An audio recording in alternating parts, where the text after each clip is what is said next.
कहानी की शुरुआत में हम स्कल आइलैंड पर बनी एक डोम फैसिलिटी देखते हैं, जहां कोंग को कैद करके रखा गया था ताकि गोडजिला उसे ढूंढते हुए यहाँ न आ सके। कोंग अब काफी बड़ा और विशालकाय हो चुका था। आज सुबह वो जल्दी उठकर नहाने लगता है, लेकिन वो बेहद गुस्से में था क्योंकि उसे इस आइलैंड पर कैद रहना कतई पसंद नहीं था। वो एक पेड़ को छीलकर उससे डोम को तोड़ने की नाकाम कोशिश करता है। वहीं हमारी मुलाकात जिया नाम की एक बच्ची से होती है, जो जन्म से न तो सुन सकती है और न ही बोल सकती है, लेकिन वो कोंग से इशारों में बात कर सकती थी और वो उसकी सबसे अच्छी दोस्त थी। सालों पहले जिया के माता पिता एक भयानक तूफान में मारे गए थे, लेकिन कोंग ने उसकी जान बचाई थी और वादा किया था कि वो हमेशा उसकी हिफाजत करेगा। जब कोंग एक्सपर्ट इलीन एंड्रयूज कोंग के इस गुस्से को देखती हैं तो वो काफी परेशान हो जाती हैं। इलीन इतने सालों से कोंग पर रिसर्च कर रही थी और उन्होंने ही जिया को गोद लिया था। तभी बेन नाम का एक साइंटिस्ट इलीन से कहता है कि अब यहाँ का माहौल कोंग के लिए सही नहीं है। कोंग जल्द ही इस जगह को तहस नहस कर देगा, इसलिए हमें इसे कहीं और शिफ्ट करने के बारे में सोचना होगा।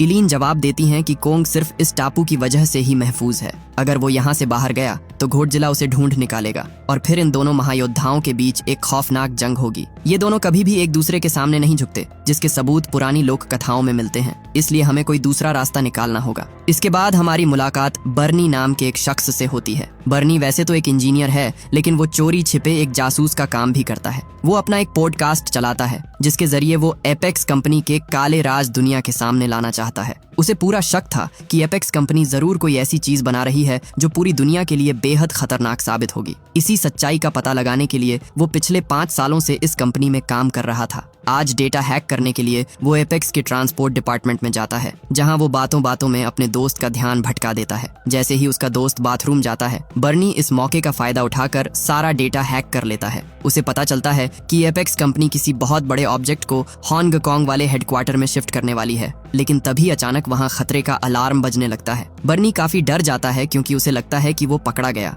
लेकिन ये अलार्म बर्नी के लिए नहीं बल्कि गोडजिला के आने का था। तभी समंदर की लहरों को चीरते हुए गोडजिला बाहर निकल आता है और एपेक्स कंपनी की तरफ बढ़ने लगता है। वो रास्ते में आने वाली हर चीज को तबाह करता जा रहा था। लोग अपनी जान बचाने के लिए इधर उधर भागने लगते हैं। किसी को समझ नहीं आ रहा था कि आखिर गोडजिला इंसानों पर हमला क्यों कर रहा है, क्योंकि ये वही टाइटन था जिसने 5 साल पहले लोगों की जान बचाई थी। गोडजिला के हमले की वजह से एपेक्स कंपनी से सभी लोगों को बाहर निकाला जा रहा था। बर्नी भी वहां से भागने की कोशिश करता है। तभी उसे कुछ गार्ड सीक्रेट बंकर की तरफ जाते हुए दिखाई देते हैं। बर्नी भी उनके पीछे हो लेता है, लेकिन गार्ड्स उसे देख लेते हैं और अंदर आने का पास मांगने लगते हैं। तभी अचानक गोडजिला वहां हमला कर देता है और अपनी न्यूक्लियर एटॉमिक ब्रेथ से एपेक्स की उस बिल्डिंग को उड़ा देता है, जिससे वो गार्ड्स वहीं मारे जाते हैं। बर्नी मलबे के बीच से देखता है कि गोडजिला ने पूरी एपेक्स कंपनी को तबाह कर दिया है, लेकिन वहां एक सीक्रेट बंकर के अंदर एक बहुत बड़ी रोबोटिक आंख रखी हुई थी। ये मंजर देखकर वो दंग रह जाता है। अगले दिन हर तरफ ये खबर फैल जाती है कि गोडजिला 3 साल बाद वापस लौट आया है, लेकिन इस बार वो हमारा दोस्त नहीं बल्कि दुश्मन बनकर आया है। एपेक्स कंपनी के सीईओ वोल्टर सिम्स न्यूज पर आकर सबको बताते हैं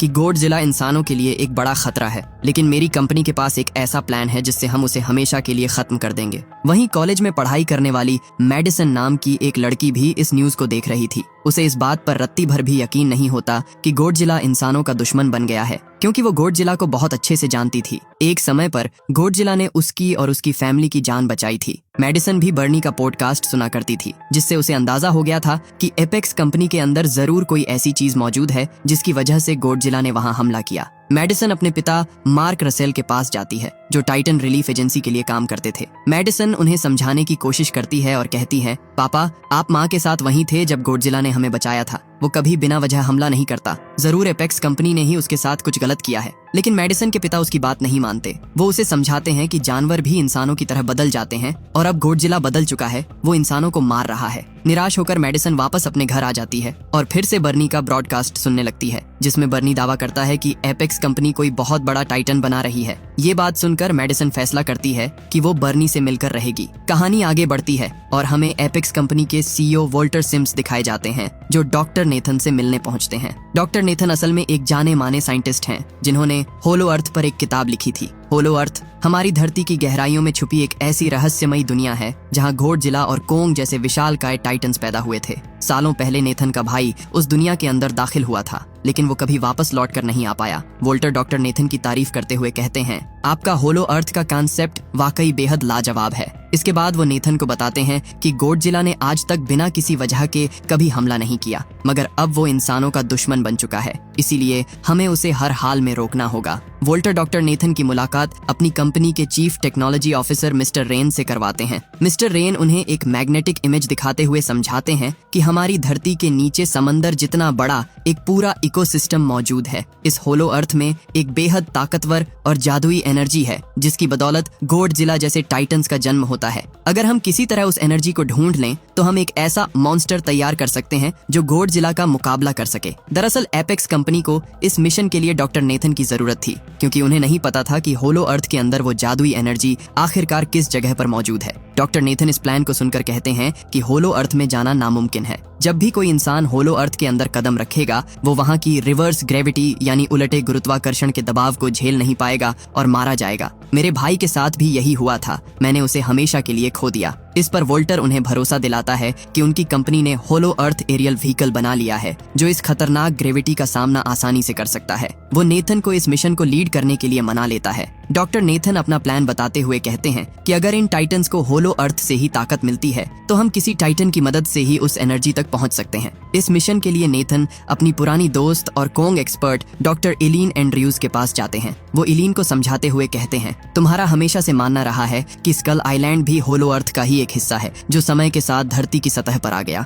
कोंग के पूर्वज भी वहीं से आए थे, इसलिए हम अंटार्कटिका के रास्ते कोंग को होलो अर्थ ले जा सकते हैं, क्योंकि वही उसका असली और पुश्तैनी घर है। वो वहीं खुश रहेगा। कोंग की भलाई के लिए डॉक्टर इलीन भी इस बात को मान लेती हैं। अब डॉक्टर नेथन आर्मी और अपनी टीम के साथ एक बहुत बड़े समुद्री जहाज पर कोंग को लेकर अंटार्कटिका की तरफ निकल पड़ते हैं। उन्होंने सफर के दौरान कोंग को भारी भरकम जंजीरों से बांध कर रखा था और उसे बेहोशी का इंजेक्शन दिया हुआ था, लेकिन कुछ ही समय बाद कोंग को होश आ जाता है। तभी उस शिप पर एपेक्स कंपनी की एक और टीम आ धमकती है। डॉक्टर नेथन जब उनसे मिलने जाते हैं तो पता चलता है कि वो वोल्टर की बेटी माया सिम्स है। माया नेथन को साफ शब्दों में कहती है, मैं इस मिशन की प्रोजेक्ट हेड हूँ और यहाँ सिर्फ तुम पर नजर रखने आई हूँ। वो आगे बताती है कि उनके हाईटेक होलो अर्थ व्हीकल्स कुछ ही देर में अंटार्कटिका पहुंचने वाले हैं, जो इतनी बिजली पैदा करते हैं कि उससे लास वेगास जैसा बड़ा शहर एक हफ्ते तक जगमगा सकता है। रात के सन्नाटे में कोंग जंजीरों में जकड़ा हुआ बेहद उदास और बेबस महसूस कर रहा था। कोंग की सबसे अच्छी दोस्त जिया को उसकी उदासी का एहसास हो जाता है।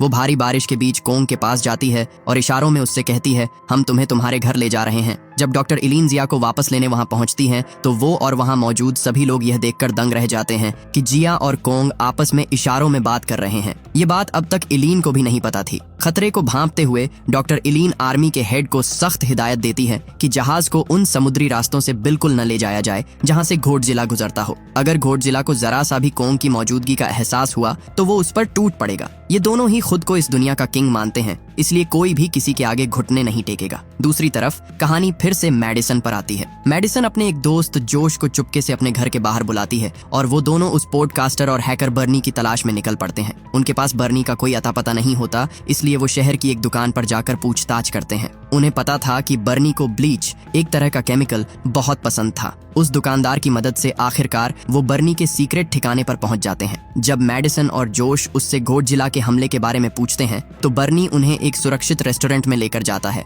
वहां बर्नी उन्हें एक चौंकाने वाला राज बताता है। वो कहता है, एपेक्स कंपनी पर्दे के पीछे कोई बहुत बड़ी और खौफनाक चीज बना रही है, जिसे वो जल्द ही हांगकांग शिफ्ट करने वाले हैं। गोडजिला को उनका ये खेल पसंद नहीं आया, इसीलिए उसने एपेक्स पर धावा बोलकर उसे तबाह कर दिया। वहीं नन्ही जिया को यह एहसास होता है कि गोडजिला उनके बेहद करीब आ चुका है। तभी अचानक पूरे शिप में खतरे के अलार्म गूंजने लगते हैं। जिया दौड़कर डॉक्टर इलीन के पास जाती है और इशारों में बताती है, गोडजिला आ रहा है। डॉक्टर इलीन बिना समय गवाए कहती है कि गोडजिला का रुख हमारी ही तरफ है, इसलिए हमें कोंग को फौरन आजाद कर देना चाहिए ताकि वो गोडजिला का मुकाबला कर सके और खुद के साथ साथ हम सबकी जान बचा सके। लेकिन डॉक्टर नेथन साफ मना कर देते हैं। उनका मानना था कि अगर इस जंग में कोंग को कुछ हो गया तो उनका पूरा मिशन फेल हो जाएगा। तभी समंदर की लहरों को चीरता हुआ गोडजिला पानी से बाहर आ जाता है। वो रास्ते में एक नेवी शिप को तबाह करते हुए आगे बढ़ रहा था। कोंग को भी उसके आने की आहट मिल चुकी थी, लेकिन जंजीरों में जकड़े होने के कारण वो बेबस होकर जोर जोर से दहाड़ने लगता है।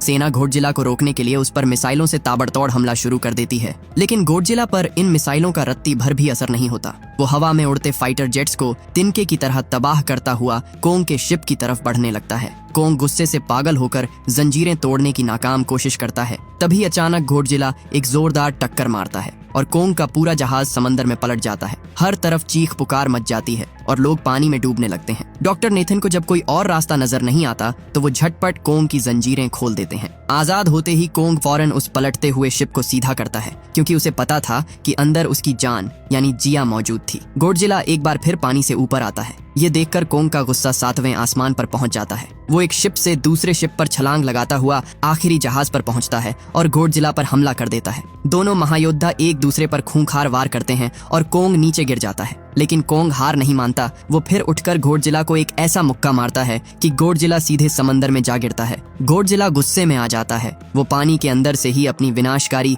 न्यूक्लियर एटॉमिक ब्रेथ से कोंग पर निशाना साधता है। कोंग खतरे को भांपकर तुरंत पानी में कूद जाता है और वो न्यूक्लियर एनर्जी समंदर की सतह पर एक खौफनाक धमाका करती है। अब असली जंग पानी के अंदर शुरू होती है, लेकिन पानी के भीतर गोडजिला को हराना नामुमकिन था। गोडजिला कोंग को दबोच लेता है और उसे समंदर की अंधी गहराइयों में खींचने लगता है। चूंकि कोंग एक गोरिल्ला है, इसीलिए वो पानी के अंदर सांस नहीं ले सकता और वो तड़पने लगता है। ये मंजर देखकर डॉक्टर इलीन चिल्लाती हैं, हमें कोंग की मदद करनी होगी। सेना तुरंत पानी के अंदर अंडर वाटर बॉम्ब्स, टॉर्पीडोज छोड़ती है। पानी के भीतर एक जबरदस्त धमाका होता है, जिससे गोडजिला की पकड़ ढीली हो जाती है और कोंग किसी तरह अपनी जान बचाकर बाहर आता है। लेकिन काफी देर तक पानी में रहने की वजह से कोंग की हालत बेहद खराब हो चुकी थी। वो अधमरा हो चुका था और अब गोडजिला का सामना करने के काबिल नहीं था। तभी डॉक्टर नेथन को एक तरकीब सूझती है। वो तुरंत ऑर्डर देते हैं, शिप के सारे इंजन, लाइटें और मशीनें बंद कर दो। कोई आवाज नहीं होनी चाहिए। सब कुछ बंद कर दिया जाता है। समंदर में सन्नाटा छा जाता है और गोडजिला को लगता है कि उसके सारे दुश्मन मारे जा चुके हैं और वो वहां से निकल जाता है। गोडजिला के जाने के बाद डॉक्टर इलीन परेशान होकर कहती हैं, अगर हमने दोबारा इंजन चालू किया तो गोडजिला को फिर हमारी मौजूदगी का अंदाजा हो जाएगा और वो लौट आएगा। अब हम आगे कैसे बढ़ेंगे और कोंग को कैसे ले जाएंगे? डॉक्टर नेथन मुस्कुराते हुए कहते हैं, अब हम कोंग को समंदर के रास्ते नहीं बल्कि आसमान के रास्ते उड़ाकर ले जाएंगे। दूसरी तरफ कहानी फिर से मैडिसन, जोश और बर्नी पर आती है। बर्नी उन दोनों को लेकर एपेक्स कंपनी की उस तबाह हुई बिल्डिंग के अंदर घुस जाता है ताकि वो उन्हें वो रोबोटिक आंख दिखा सके जो उसने हमले वाले दिन देखी थी। लेकिन जब वो उस जगह पहुंचते हैं तो वहां से वो आंख गायब होती है। तभी मैडिसन की नजर वहां एक सीक्रेट लिफ्ट पर पड़ती है। जब वो तीनों उस लिफ्ट से नीचे जाते हैं तो वो सीधे जमीन के नीचे 33वें फ्लोर पर पहुंच जाते हैं। वहां का नजारा देखकर उनके होश उड़ जाते हैं। वो एपेक्स कंपनी की एक बेहद हाई टेक और गुप्त लैब थी जहां कई साइंटिस्ट काम कर रहे थे। तभी उन्हें किसी के आने की आहट मिलती है। गार्ड से बचने के लिए वो तीनों भागकर पास ही एक पॉड के अंदर छिप जाते हैं, लेकिन अंदर घुसते ही उसके सारे दरवाजे लॉक हो जाते हैं। वो देखते हैं कि उस मशीन के अंदर बड़े बड़े अजीब से अंडे रखे हुए थे। तभी अचानक मशीन चालू हो जाती है और स्क्रीन पर फ्लैश होता है कि ये गाड़ी हांगकांग जा रही है। इससे पहले कि वो कुछ समझ पाते, वो हाईटेक पॉड एक अंडरग्राउंड टनल में बिजली की रफ्तार से हांगकांग की तरफ दौड़ पड़ता है। कहानी आगे बढ़ती है और हम देखते हैं कि पूरी आर्मी कई हेलीकॉप्टर्स की मदद से कॉन्ग को अंटार्कटिका में मौजूद होलो अर्थ के सीक्रेट गेट के पास ले आती है। वहां जिया कॉन्ग के पास जाती है और उसे इशारों में समझाती है, कॉन्ग, ये होलो अर्थ ही तुम्हारा असली घर है और इस टनल से तुम वहां पहुंच जाओगे। लेकिन कॉन्ग उस अनजान अंधेरी सुरंग में जाने से साफ मना कर देता है। तभी डॉक्टर नेथन इलीन से कहता है कि हमें कॉन्ग को यकीन दिलाना होगा कि होलो अर्थ में उसका अपना परिवार मौजूद है, तभी वो इसके अंदर जाएगा। इलीन उसकी बात मान लेती हैं और जिया से कहती हैं कि नीचे कॉन्ग की फैमिली है। जब जिया यह बात कॉन्ग को बताती है तो कॉन्ग बिना समय गंवाए उस टनल के अंदर चला जाता है। उसके पीछे पीछे नेथन और उनकी पूरी टीम अपनी हाईटेक एंटी ग्रेविटी कारों की मदद से होलो अर्थ की तरफ बढ़ जाती है। कॉन्ग जैसे ही होलो अर्थ में छलांग लगाता है,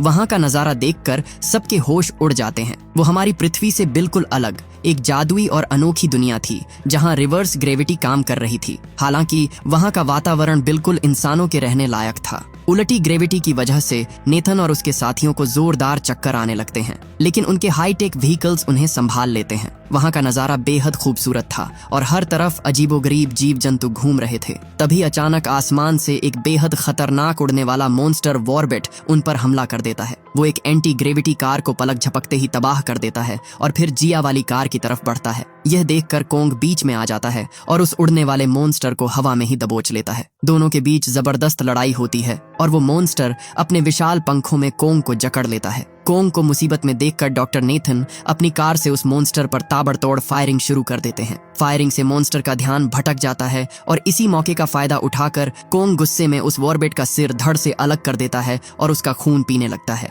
इस जंग को जीतने के बाद कोंग तेजी से उस सोर्स ऑफ एनर्जी की तरफ बढ़ने लगता है और बाकी सब भी उसके पीछे हो लेते हैं। दूसरी तरफ मैडिसन, जोश और बर्नी उस अंडरग्राउंड पोर्ट की मदद से हांगकांग पहुंच जाते हैं। वहां पहुंचकर उनके सामने एपेक्स कंपनी का सबसे खौफनाक राज आता है। दरअसल एपेक्स कंपनी ने गॉडजिला को हमेशा के लिए खत्म करने के लिए एक बेहद खतरनाक रोबोटिक गॉडजिला तैयार किया था, जिसका नाम था मेका गॉडजिला। इस लोहे के दानव को रिमोट से कंट्रोल करने वाला कोई और नहीं बल्कि chief technology officer mister rain था। तभी मेका गॉडजिला की ताकत का टेस्ट करने के लिए सीईओ वोल्टर सिम्स वहां एक खूंखार स्कल क्रॉलर को पिंजरे से आजाद कर देता है। मेका गॉडजिला अपनी विनाशकारी लेजर पावर का इस्तेमाल करके उस स्कल क्रॉलर के पल भर में 2 टुकड़े कर देता है, लेकिन तभी अचानक उसकी सारी पावर खत्म हो जाती है। मेका गॉडजिला को लगातार चालू रखने के लिए एक असीमित और बेहद शक्तिशाली एनर्जी की जरूरत थी और वो जादुई एनर्जी सिर्फ और सिर्फ होलो अर्थ में ही मिल सकती थी। यही वजह थी कि वोल्टर ने डॉक्टर नेथन और इलीन को धोखे से होलो अर्थ भेजा था ताकि वो उस एनर्जी का सैंपल ला सकें और मेका गॉडजिला को पूरी तरह एक्टिवेट किया जा सके। यहाँ जैसे ही मेका गॉडजिला को कुछ पलों के लिए एक्टिवेट किया गया था, समंदर में मौजूद असली गॉडजिला को उसकी आहट मिल जाती है। गॉडजिला समझ जाता है कि उसकी गद्दी को चुनौती देने वाला कोई आ चुका है, इसलिए वो पूरी रफ्तार से हांगकांग की तरफ बढ़ने लगता है। उधर होलो अर्थ में कोंग आखिरकार उस जादुई एनर्जी सोर्स के पास पहुंच जाता है जो एक विशाल पहाड़ पर बना हुआ था। कोंग उस पहाड़ के बड़े से दरवाजे को खोलता है और अपनी पुश्तैनी जमीन पर आकर जोर से दहाड़ता है। वहां मलबे के बीच कोंग को एक चमचमाती हुई कुल्हाड़ी मिलती है। यह कोई आम कुल्हाड़ी नहीं थी, बल्कि इसे प्राचीन काल में घोड़जिला की प्रजाति के शरीर के तीखे स्पाइक से बनाया गया था, जो बेहद पावरफुल थी। कोंग उस कुल्हाड़ी को हाथ में थामकर वहां के सिंहासन पर एक राजा की तरह बैठ जाता है। तभी हांगकांग के समुंदर से निकलकर असली घोड़जिला शहर के बीचों बीच आ पहुंचता है। वो मेका घोड़जिला को ढूंढने के लिए पूरे शहर में तबाही मचाने लगता है, जिससे हजारों लोग अपनी जान बचाने के लिए इधर उधर भागने लगते हैं। उधर होलो अर्थ में कोंग को वो जादुई एनर्जी का मुख्य स्रोत मिल जाता है। जैसे ही कोंग अपनी कुल्हाड़ी को उस एनर्जी सोर्स पर रखता है, वो कुल्हाड़ी नीली रोशनी से चार्ज हो जाती है और उसकी ताकत 100 गुना बढ़ जाती है। लेकिन तभी सतह पर मौजूद घोड़जिला को यह एहसास हो जाता है कि होलो अर्थ में कोई उसकी पावर को छू रहा है। गुस्से में आकर घोड़जिला हांगकांग की जमीन पर अपनी विनाशकारी न्यूक्लियर एटॉमिक ब्रेथ से लगातार वार करने लगता है ताकि वो जमीन को फाड़कर सीधे होलो अर्थ तक रास्ता बना सके। इसी बीच होलो अर्थ में मौजूद वोल्टर की बेटी माया सिम्स अपनी कंपनी को वफादारी दिखाने के लिए डॉक्टर इलीन और नेथन को धोखा दे देती है। वो चोरी छिपे उस जादुई एनर्जी का एक छोटा सा डिजिटल सैंपल हांगकांग के हेडक्वार्टर भेजने लगती है। डॉक्टर इलीन उसे ऐसा करने से मना करती हैं, लेकिन माया अपनी गन निकालकर उन्हें डराने लगती है। माया की इस हरकत और घोड़जिला की गड़गड़ाहट से कोंग गुस्से से पागल हो जाता है। वो जोर से चिल्लाता है, जिससे उस गुफा में सो रहे कई शिकारी चमगादड़ जाग जाते हैं और उन पर हमला कर देते हैं। लेकिन तभी घोड़जिला की वो विनाशकारी न्यूक्लियर बीम धरती की छाती को चीरती हुई सीधे होलो अर्थ की उस गुफा में आ पहुंचती है। ये खौफनाक मंजर देखकर माया वहां से जान बचाकर भागने लगती है, लेकिन उसका काम पूरा हो चुका था। उस जादुई एनर्जी का सैंपल सफलतापूर्वक हांगकांग में बैठे वोल्टर सिम्स तक पहुंच जाता है, जिसे देखकर वो खुशी से झूम उठता है। कहानी के इस मोड़ पर वोल्टर की बेटी माया जैसे ही घोड़जिला के बनाए हुए उस विशाल रास्ते से भागने की कोशिश करती है, कोंग उसे हवा में ही दबोच लेता है। वो चेक करता है कि कहीं उसके अंदर उसकी दोस्त जिया तो नहीं है, लेकिन जिया को न पाकर वो गुस्से में उस व्हीकल को नष्ट कर देता है। अब कोंग अपनी जादुई कुल्हाड़ी थामकर घोड़जिला से 2-2 हाथ करने के लिए तैयार हो जाता है, क्योंकि घोड़जिला की उस न्यूक्लियर बीम ने सीधे सीधे कोंग को जंग का इशारा दिया था। कोंग उसी सुरंग के रास्ते तेजी से भागते हुए हांगकांग की धरती पर आ पहुंचता है और उसके पीछे पीछे डॉक्टर नेथन और उनकी टीम भी आ जाती है। हांगकांग पहुंचते ही कोंग बिना समय गंवाए घोड़जिला पर टूट पड़ता है। दोनों के बीच तबाही का खेल शुरू हो जाता है, लेकिन इसी बीच गलती से कोंग की कुल्हाड़ी एक बड़ी बिल्डिंग में फंस जाती है। मौके का फायदा उठाकर घोड़जिला कोंग को जमीन पर पटक देता है। घोड़जिला कई बार अपनी विनाशकारी न्यूक्लियर पावर से कोंग को भूनने की कोशिश करता है, लेकिन कोंग हर बार फुर्ती से बच निकलता है और पलटवार करता है। आखिरकार कोंग अपनी कुल्हाड़ी वापस निकाल लेता है और घोड़जिला पर एक ऐसा जबरदस्त वार करता है जिससे घोड़जिला जख्मी हो जाता है। इस हार से घोड़जिला का गुस्सा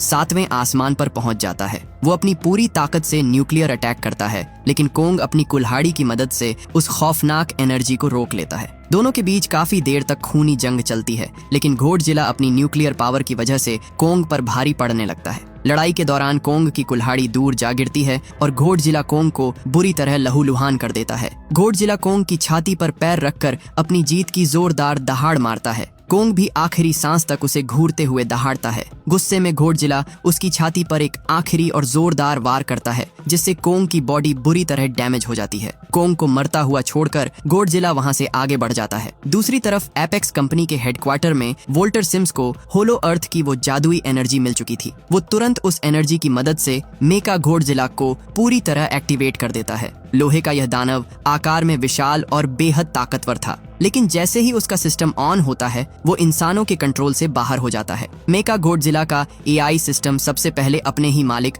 वोल्टर सिम्स को मौत के घाट उतार देता है और फिर उस पायलट मिस्टर रेन को भी मार डालता है जो उसे कंट्रोल कर रहा था। अब मेका घोड़जिला अपनी विनाशकारी लेजर पावर से दीवारों को फाड़कर बाहर आ जाता है और पूरे होंगकांग शहर को राख में बदलने लगता है। जब असली घोड़जिला इस लोहे के दानव को देखता है तो वो उसे रोकने के लिए आगे बढ़ता है। अब असली घोड़जिला और मेका घोड़जिला के बीच खौफनाक जंग शुरू होती है, लेकिन मेका घोड़जिला के पास न्यूक्लियर पावर के साथ साथ कई हाईटेक मिसाइलें और हथियार भी थे, जिसकी वजह से असली घोड़जिला उसके सामने कमजोर पड़ने लगता है। मेका घोड़जिला को बेरहमी से पीटकर जमीन पर गिरा देता है। इधर मेडिसन, जोश और बर्नी एपेक्स के कंट्रोल रूम में घुसकर मेका घोड़जिला की पावर को मेन सर्वर से काटने की कोशिश करते हैं ताकि उसे बंद किया जा सके, लेकिन वहां की सभी मशीनों पर बेहद मुश्किल पासवर्ड लगे हुए थे, जिसकी वजह से वो कुछ नहीं कर पा रहे थे। उधर मैदान में कोंग जमीन पर बेसुध पड़ा था। लड़ाई की वजह से वो मौत के करीब पहुंच चुका था। तभी जिया और डॉक्टर इलीन अपनी एंटी ग्रेविटी कार से वहां पहुंचते हैं। जिया अपने दोस्त कोंग को इस हालत में देखकर बेहद दुखी हो जाती है। जब वो जमीन पर हाथ रखती है तो उसे एहसास होता है कि कोंग की दिल की धड़कनें धीरे धीरे रुक रही हैं। वो रोते हुए डॉक्टर इलीन से कहती है कोंग की धड़कनें बंद होने वाली हैं। तभी डॉक्टर नेथन को एक जादुई तरकीब सूझती है। वो कोंग के दिल को दोबारा धड़काने के लिए उसे एक बहुत बड़ा इलेक्ट्रिक शॉक देने का फैसला करते हैं। वो अपनी एंटी ग्रेविटी कार के रिवर्स इंजन को ओवरलोड करते हैं, जिससे एक जबरदस्त बिजली का झटका पैदा होता है और वो उसे सीधे कोंग की छाती पर ब्लास्ट कर देते हैं। इस भयंकर झटके से कोंग की धड़कनें वापस लौट आती हैं और वो एक बार फिर उठकर खड़ा हो जाता है। जिया तुरंत इशारों में कोंग को समझाती है, कोंग, घोड़जिला हमारा दुश्मन नहीं है। हमारा असली दुश्मन वो लोहे का मेका घोड़जिला है। जाओ और घोड़जिला की मदद करो, लेकिन अपना ख्याल रखना, वो बहुत खतरनाक है। कोंग अपनी दोस्त की बात मानकर घोड़जिला को बचाने के लिए दौड़ पड़ता है। उधर मैदान में मेका घोड़जिला अपनी लेजर बीम से घोड़जिला की जान लेने ही वाला होता है कि तभी कोंग हवा में छलांग लगाकर बीच में आ जाता है और घोड़जिला की जान बचा लेता है। घोड़जिला भी इस बात को समझ जाता है कि वो अकेले इस लोहे के दानव को नहीं हरा सकते, इसलिए दोनों महायोद्धा एक साथ मिलकर मेका घोड़जिला पर धावा बोल देते हैं। लेकिन इसके बावजूद मेका घोड़जिला इतना ताकतवर था कि वो अकेला ही इन दोनों पर भारी पड़ रहा था। तभी कोंग की नजर दूर गिरी अपनी कुल्हाड़ी पर पड़ती है, लेकिन उसकी जादुई पावर अब खत्म हो चुकी थी। कोंग फिर भी उस कुल्हाड़ी को उठाता है और मेका घोड़जिला पर वार करता है। मेका घोड़जिला कोंग को दूर फेंकता है और अपनी नुकीली पूंछ से कोंग का काम तमाम करने ही वाला होता है कि कोंग उसकी पूंछ को दबोच लेता है। दूसरी तरफ कंट्रोल रूम में मेडिसन और जोश से मशीन लॉक होने की वजह से हैक नहीं हो पा रही थी। तभी जोश गुस्से और बौखलाहट में आकर बर्नी की बियर की बोतल को उस मेन कंप्यूटर के ऊपर उड़ेल देता है। बियर गिरते ही कंप्यूटर में शॉर्ट सर्किट होता है और एपेक्स का पूरा सिस्टम कुछ पलों के लिए हैंग हो जाता है। इसकी वजह से मैदान में खड़ा मेका घोड़जिला भी कुछ सेकंड्स के लिए जाम हो जाता है। घोड़जिला इस सुनहरे मौके को हाथ से जाने नहीं देता। वो तुरंत अपनी न्यूक्लियर एटॉमिक ब्रेथ का निशाना सीधे कोंग की कुल्हाड़ी पर लगाता है। घोड़जिला की न्यूक्लियर एनर्जी मिलते ही कोंग की कुल्हाड़ी नीली रोशनी से जगमगा उठती है और सुपर चार्ज हो जाती है। अब कोंग के हाथ में दुनिया का सबसे खतरनाक हथियार था। कोंग गुस्से में दहाड़ता है और अपनी चार्ज्ड कुल्हाड़ी से मेका घोड़जिला के हाथ, पैर और पूंछ को एक एक करके गाजर मूली की तरह काट देता है और आखिर में वो दोनों हाथों से मेका घोड़जिला की गर्दन मरोड़कर उसका सिर धड़ से अलग कर देता है। मेका घोड़जिला का हमेशा के लिए खात्मा हो जाता है। थका हुआ कोंग वहीं मलबे पर बैठ जाता है। शहर में अब सब कुछ शांत हो चुका था। तभी अचानक घोड़जिला दोबारा खड़ा होता है। घोड़जिला को खड़ा देख कोंग भी अपनी कुल्हाड़ी उठाकर युद्ध के लिए तैयार हो जाता है। दोनों एक दूसरे की आंखों में देखते हैं। दोनों के दिलों में अब एक दूसरे के लिए इज्जत थी। वो समझ जाते हैं कि इस दुनिया को दोनों की जरूरत है। घोड़जिला अपनी कुल्हाड़ी नीचे रखने के लिए कोंग का शुक्रिया अदा करता है और चुपचाप समंदर की गहराइयों में वापस लौट जाता है जहां से वो आया था। कहानी के अंत में हमें कुछ समय बाद का मंजर दिखाया जाता है। कोंग अब अपने असली घर यानी होलो अर्थ में वापस लौट चुका है, जहां वो वहां की विशाल सल्तनत का अकेला और सच्चा किंग बनकर राज कर रहा है। वहीं डॉक्टर नेथन, डॉक्टर इलीन और नन्ही जिया भी हमेशा के लिए होलो अर्थ में ही कोंग के साथ रहने लगते हैं।